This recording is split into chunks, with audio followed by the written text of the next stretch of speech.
എല്ലാവർക്കും നമസ്കാരം. ഇന്ന് നമ്മൾ ഡിസ്കസ് ചെയ്യുന്ന വളരെ റെലവൻ്റ് ആയിട്ടുള്ള ഒരു കറണ്ട് അഫേഴ്സ് എക്കണോമിക്സ് ടോപ്പിക്കാണ് UNFCCC എന്ന് പറയുന്നത്. United Nations framework convention on climate change ആണ്.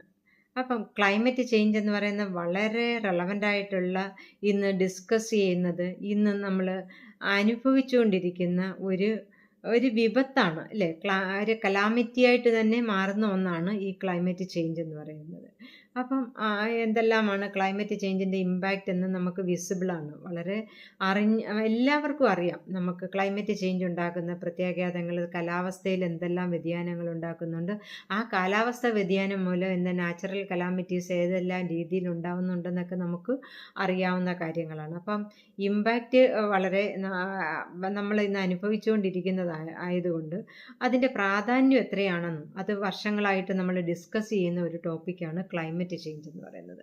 അപ്പം United Nations framework convention of climate change എന്ന് പറയപ്പെടുന്നത് ദാറ്റ് ഈസ് ആക്ച്വലി എ ട്രീറ്റിയാണ്, ഒരു ട്രീറ്റി. ആ ട്രീറ്റി എന്ന് പറയുന്നത് അതിനൊരു ലക്ഷ്യമുണ്ട്. അതിൻ്റെ പ്രധാനപ്പെട്ട ലക്ഷ്യം എന്ന് പറയപ്പെടുന്നത് എന്താണെന്നറിയാമോ? ക്ലൈമറ്റ് ചേഞ്ചിനെ കൺട്രോൾ ചെയ്യുക. ക്ലൈമറ്റ് ചേഞ്ചിനെ കൺട്രോൾ ചെയ്യുക എന്ന് പറയപ്പെടുന്നത് എന്തിലൂടെയാണ് ക്ലൈമറ്റ് ചേഞ്ചിനെ കൺട്രോൾ ചെയ്യുക? അതാണ് പിന്നെ ക്ലൈമറ്റ് ചേഞ്ചിന് ഏറ്റവും കാരണമാകുന്നത് ഗ്രീൻ ഹൗസ് ഗ്യാസിൻ്റെ എമിഷനാണെന്നാണ് മനസ്സിലാക്കുന്നത്.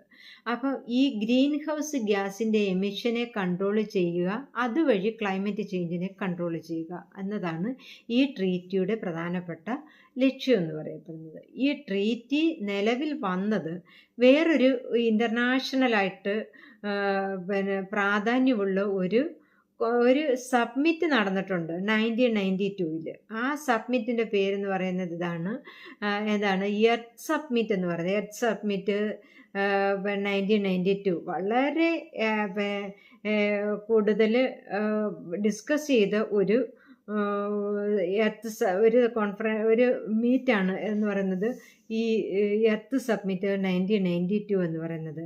റിയോ ഡി ജനീരിയോ എന്ന് പറയുന്ന സ്ഥലത്ത് വെച്ചാണ്. ആ സ്ഥലത്തിന് വളരെ കൂടുതൽ പ്രാധാന്യം വന്നതും ഈ ഒരു സബ്മിറ്റിൻ്റെ ബേസിലാണ്. അപ്പോൾ അത് വളരെ ഇമ്പോർട്ടൻ്റ് ആയിട്ട് നമുക്ക് എക്സ്പെക്റ്റ് ചെയ്യാവുന്ന ഒരു ക്വസ്റ്റ്യനാണ്. അപ്പോൾ എർത്ത് സബ്മിറ്റ് എന്നായിരുന്നു എന്ന് ചോദിക്കാൻ 1992 ഈ സബ്മിറ്റ് വെച്ചാണ് ഈ ഒരു ട്രീറ്റി നമ്മൾ UNFCCC എന്ന് പറയുന്ന ട്രീറ്റി ഉടലെടുക്കുകയും അത് എഫക്റ്റീവായത് വിത്ത് എഫക്റ്റ് വന്നത് 1994 മുതലാണ് വന്നത്. അപ്പം ഈ ഒരു ട്രീറ്റിയുടെ പ്രത്യേകത എന്ന് പറയുന്നത് ഇതിൻ്റെ ഒരു ജനറൽ ബോഡിയുണ്ട്, അതിന് വളരെ കൂടുതൽ പ്രാധാന്യമുണ്ട്. ആ ബോഡിയുടെ പേരെന്ന് പറയുന്നത് COP ആണ്, കോൺഫറൻസ് ഓഫ് പാർട്ടീസ് എന്ന് പറയുന്നത്.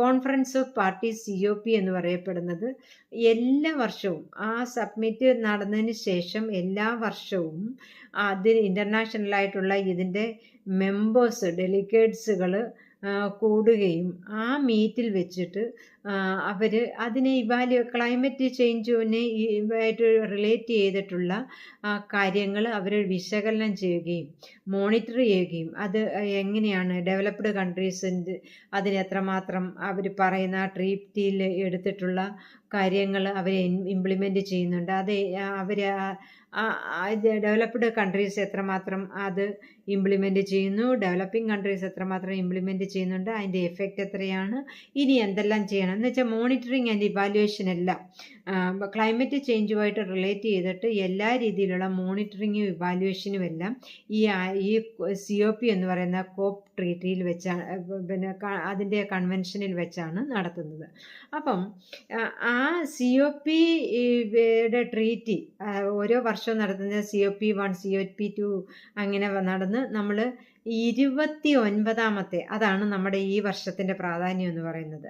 അത് റിലേറ്റ് ചെയ്ത് ക്വസ്റ്റ്യൻസ് എക്സ്പെക്റ്റ് ചെയ്യാണ്. COP29 ആണ് ഈ വർഷം, അതായത് 2024 COP29 എന്ന് പറയുന്ന ഒരു കോൺഫറൻസ് കൂടുകയുണ്ടായിരുന്നു. ആ COP29 കൂടിയത്, കോൺഫറൻസ് ഓഫ് പാർട്ടീസ് എന്ന് പറയുന്നത് കൂടിയത് എന്ന് പറയുന്നത് ഒരു എന്താണ് അതിൻ്റെ പ്രധാനപ്പെട്ട ലക്ഷ്യം എന്ന് പറയപ്പെടുന്നത് ക്ലൈമറ്റ് ഫിനാൻസ് ആണ്. ക്ലൈമറ്റ് ഫിനാൻസ് എന്ന് വെച്ചാൽ ഈ ക്ലൈമറ്റ് ചേഞ്ചിനെ ഡീല് ചെയ്യുന്നത്, അതിന് വേണ്ടുന്ന മെത്തേഡ്സ് ഇംപ്ലിമെൻ്റ് ചെയ്യുന്നത് പല രാജ്യങ്ങൾക്കും, ഡെവലപ്ഡ് കൺട്രീസിനും ഡെവലപ്പിംഗ് കൺട്രീസിനും ഡിഫറെൻ്റ് ആണ്.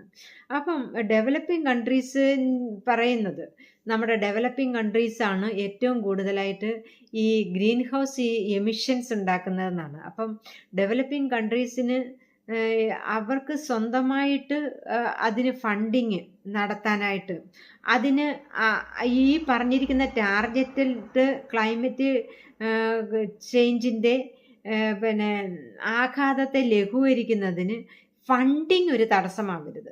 ആ ഫണ്ടിങ് ഒരു തടസ്സമാകാതെ ഡെവലപ്പിംഗ് കൺട്രീസിന് ഈ ഗ്രീൻ ഫിനാൻസ്, ഇതിന് പേരിട്ടിരിക്കുന്നത് ഗ്രീൻ ഫിനാൻസ് എന്നാണ്. ഗ്രീൻ ഫിനാൻസിൻ്റെ റേഷ്യോ കൂട്ടിയിരിക്കുകയാണ്. ട്രിപ്പിൾ ഫിനാൻസ് എന്നാണ് ഇതിനകത്ത് പേരിട്ടിരിക്കുന്നത്. എന്ന് വെച്ചാൽ നിലനിൽക്കുന്ന ഡെവലപ്പിംഗ് കൺട്രീസിന് ഫണ്ട് കൊടുക്കുന്നതെന്ന് പറയുന്നത് 1 ബില്യൺ ആയിരുന്നു നിലനിന്നിരുന്ന ഫണ്ട് എന്ന് പറയുന്നത്. ആ ബില്യന് 3 മില്യനായിട്ട്, അതായത് അത് ട്രിപ്പിളായിട്ട് കൂട്ടിയിട്ടുണ്ട്. ആ ട്രിപ്പിൾ ഫണ്ടാണ് ഈ ഒരു 2029 COP കോൺഫറൻസിൽ 2024 COP കോൺഫറൻസിൽ കൊടുത്തിരിക്കുന്ന പേരെന്ന് പറയുന്നത് ട്രിപ്പിൾ ഫണ്ട് എന്നാണ്. ട്രിപ്പിൾ ഫണ്ട് എന്നാണ് പറയുന്നത്.